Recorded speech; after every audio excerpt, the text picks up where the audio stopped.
गायों का दान किया।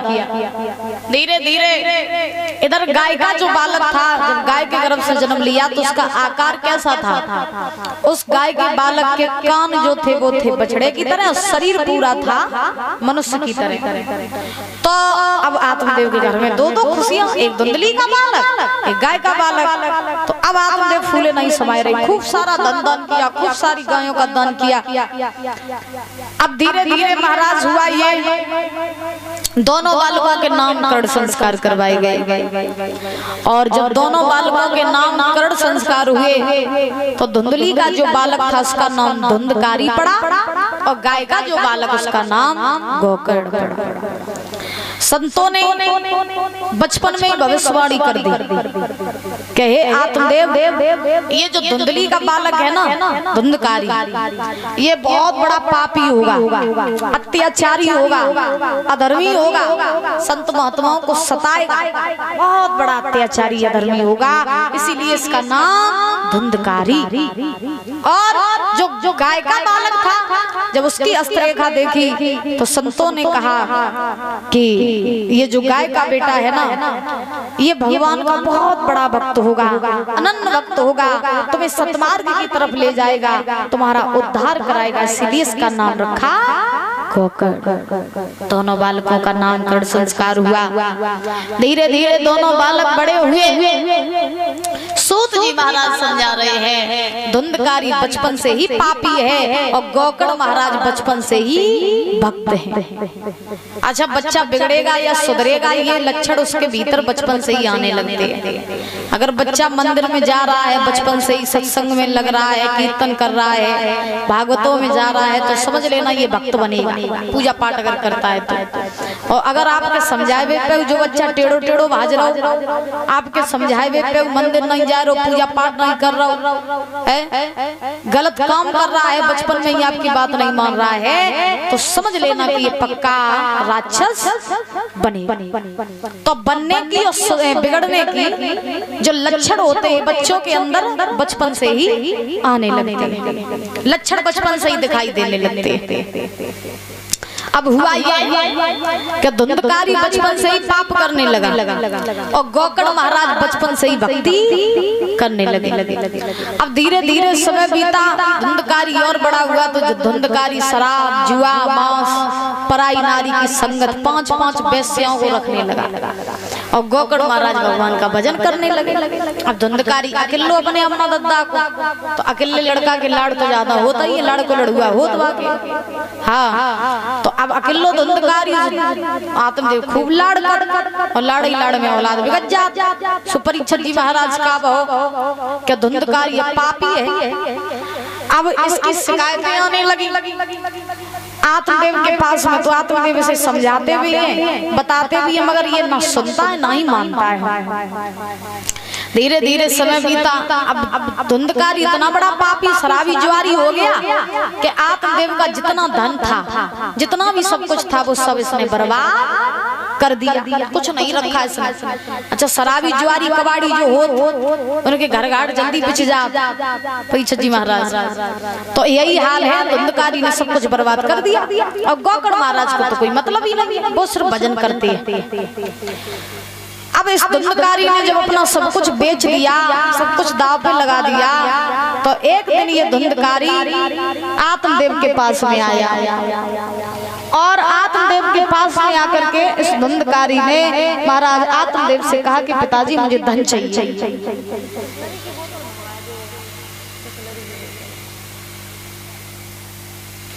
तो क्या हुआ कि महाराज आत्मदेव के पास में ये धुंधकारी आया है और आकर के इस धुंधकारी ने आत्मदेव से कहा कि पिताजी, बोले हाँ, बोले मुझे कुछ धन चाहिए। आत्मदेव कहने लगे धन चाहिए, हमारे ढंगा कहाँ तो धन आओ, जितो धन है तो दुश्मन सब लियो, तूने बर्बाद कर दो जा है, अब कहाँ तो हम तो धन दे। अब धुंधकारी कहने लगा मुझे धन दे रहे हो या नहीं दे रहे हो, या फिर हम अपने हिसाब से ले तुम। तो आत्मदेव कहने लगे तू ये बता, तू कहना क्या चाहता है? धन जितना भी था तू सब बर्बाद कर दिया, शराब पी ली, कहीं जुआ खेल लिया, कहीं तू वेश्या में लुटा आया, अब कहाँ है धन मेरे पास? सब बेच दिया तूने। तो बाई समय आज धुंधकारी को बड़ा गुस्सा आया और धुंधकारी को गुस्सा आया तो धुंधकारी ने क्या किया, आत्मदेव को धक्का मार दिया और धक्का मार करके धुंधकारी गुस्से में हाथ पैर पटकता हुआ वहां से चला आया। अब आत्मदेव वहीं बैठे रोने लगे और सोचने लगे कि परमात्मा जाते बढ़िया तो बुरी दिन सही है तो ज्यादा ना बिना औलाद गए थे। कहने का भाव औलाद है तो हुआ तो नहीं है तो हुआ अगर नहीं है तो औलाद के पीछे मरियो कब ना कि भगवान मेरी औलाद नहीं है हम मर जाए ऐसा कर ले वैसा कर ले। भगवान को बना लो अपनी संतान, भगवान को बना लो अपना पुत्र, बेड़ा पार हो जाएगा। और कहूँ औलाद अगर हुई गई और पापी न करी या धर्मी न करी तो महाराज जिंदगी नरक है, क्योंकि औलाद चाहे तो जिंदा पे ही नरक दिखाई दे और औलाद चाहे तो जिंदा पे ही स्वर्ग दिखाई दे। औलाद चाहे तो मददगार को सिंहासन पे बैठा दे, औलाद चाहे तो मट्टी में मिला दे। अब आत्मदेव सोच रहे हैं जब भाई इतना बुई इतना सही है तो जब हम बे औलाद आते तो आज औलाद है लेकिन कदर नहीं कर रही है, हमें मार रही है, अत्याचार कर रही है। धुंधकारी के अत्याचार से ये महाराज आत्मदेव रोने लगे और जब आत्मदेव रोने लगे तब तक गोकर्ण महाराज आ गए। गोकर्ण महाराज आए तो आत्मदेव ने गोकर्ण से कहा बेटा, बोले हाँ, बोले मुझे पता चल गया कि संसार में कोई किसी का नहीं है, ये दुनिया सारी मतलब से जुड़ी है। अरे एक समय वो था जब सी औलाद के पीछे हम मरने के लिए चले गए थे और आज यही औलाद मेरे ऊपर अत्याचार कर रही है, मुझे मार रही है। बेटा अब मैं इस दुनिया में कहाँ मुंह दिखाऊंगा, मैं कैसे जीऊंगा, मैं क्या करूंगा। तब गोकर्ण महाराज ने कहा पिताजी तुम्हें नहीं मालूम है दुनिया तो वैसे भी झूठी है। कैसे सुनो, क्या कसमें बातें प्यार वफा सब बातें बातों का, कसमें बातें प्यार वफा सब बातें बातों का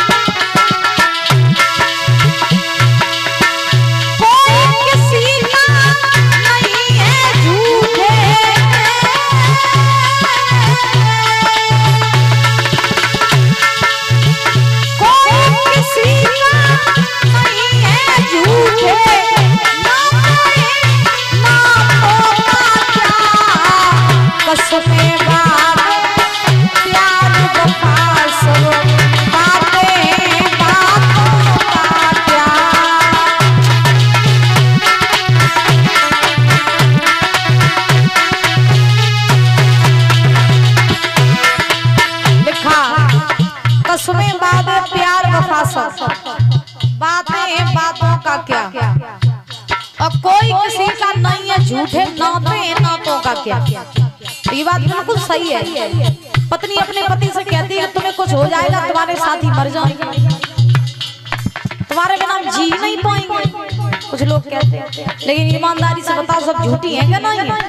को भगवान की कसम, को अम्मा की कसम, को औलाद की कसम, तुम्हें बहुत तुम्हारे बिना तुम्हें संगी मत जी भाई, चिता पे बैठे जी, लेकिन जाती वही मूड पटकती जाती बस। और जब कह दे चिता पे बैठ जाओ तो बाज हो रही है। तो ये दुनिया यहाँ हर चीज झूठी है, कसमें वादे प्यार सब सब सब झूठा, कोई किसी का नहीं है। कभी कहते हैं दुनिया कैसी है, सुख में तेरे साथ रहेंगे, दुख में मुखिया मोड़ेंगे,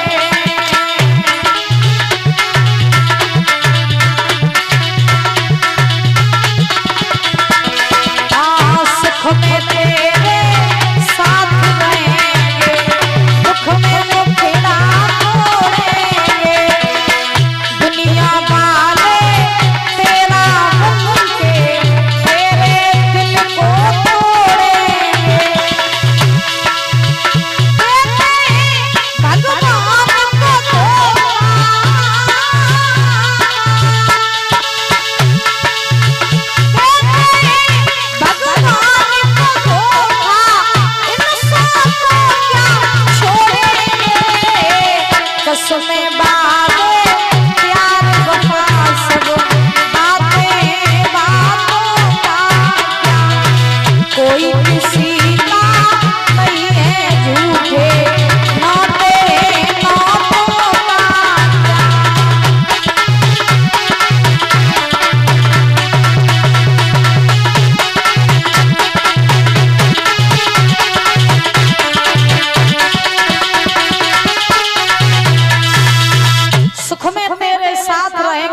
में मुखड़ा मोड़ेंगे और दुनिया वाले तेरा बन के तेरे दिल को तोड़ेंगे।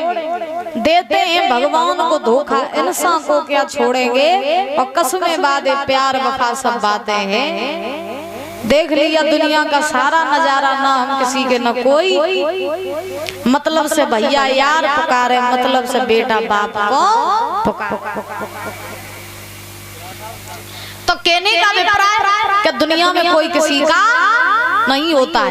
तो आत्मदेव ब्राह्मण ने गोकर्ण महाराज से कहा, बोले बेटा हम दुखी हैं बहुत, हम बहुत परेशान हैं, मुझे पता चल गया कि संसार में भगवान के सिवा हमारा कोई नहीं, तो अब मुझे इस जीवन से और इस संसार से मुक्ति चाहिए, तो मुक्ति का कोई साधन बता दो। तो उसी समय गोकर्ण महाराज ने आत्मदेव ब्राह्मण से कहा, बाबा अगर आपको मुक्ति चाहिए तो मुक्ति का सिर्फ एक साधन है, क्या कि अब आप संसार की मोह माया छोड़ो और वन में जाकर के भगवान का भजन करो।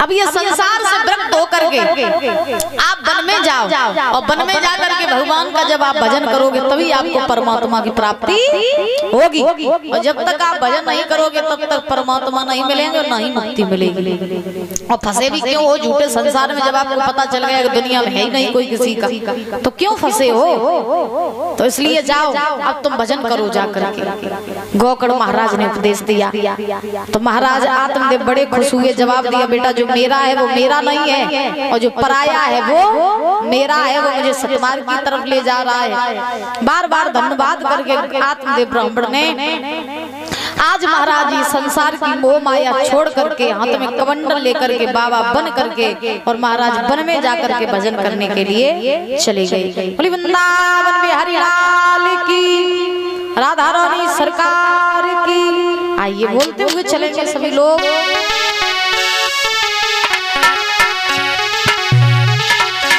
तेरा कन्हैया मां करता कमाल, क्या तेरा कन्हैया मां करता कमाल, ओ तेरो नंदी लाल मैया तेरो नंदी लाल, तेरो नंदी लाल मैया तेरो नंदी लाल।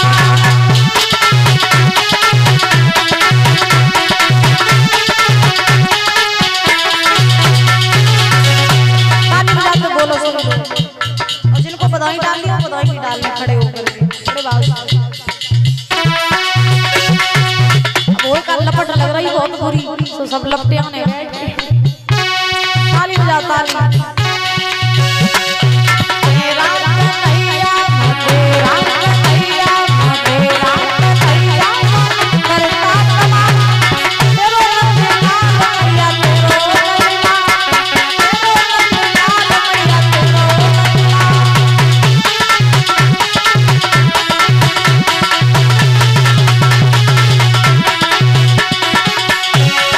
कर कर के बातें जब लूटो है दिलवा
आज के आनंद की जय जय श्री राधे श्याम महाराज।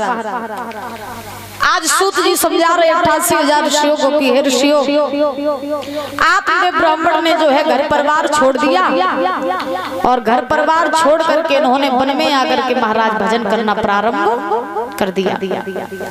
इधर गौकर्ण महाराज जो है वो अपनी भक्ति में लीन हैं और आत्मदेव ब्राह्मण ये जंगल में आकर के तपस्या करने लगे। और गौकर्ण महाराज को किसी चीज का कोई मतलब ही नहीं है। अब घर में बच्चों को अकेलो धुंधकारी और धुंधली, तो अब घर में जब कोई नहीं सो बच्चों को जो कछु हतो सो धुंधकारी ने सब बर्बाद कर दो। पांच वैश्याओं को रखने लगे। एक बात बताएं, जीवन में सबसे प्रेम करना मगर महाराज पराई नारी से हमेशा सावधान रहना, क्योंकि पराई नारी के चक्कर में जो पड़ते हैं परीक्षित जी महाराज उनका विनाश निश्चित ही हो जाता है। तो नारियों के चक्कर में कभी पड़ना ही नहीं चाहिए। और जिनने नारियों से नेक लगाओ प्रेम करो उनको महाराज बंटा ढा होएगा, क्योंकि ये कभी लिखते हैं गोलू क्या प्रीति करे तो करे मर्द से, नारी से प्रीत करे ना और नारी अपनी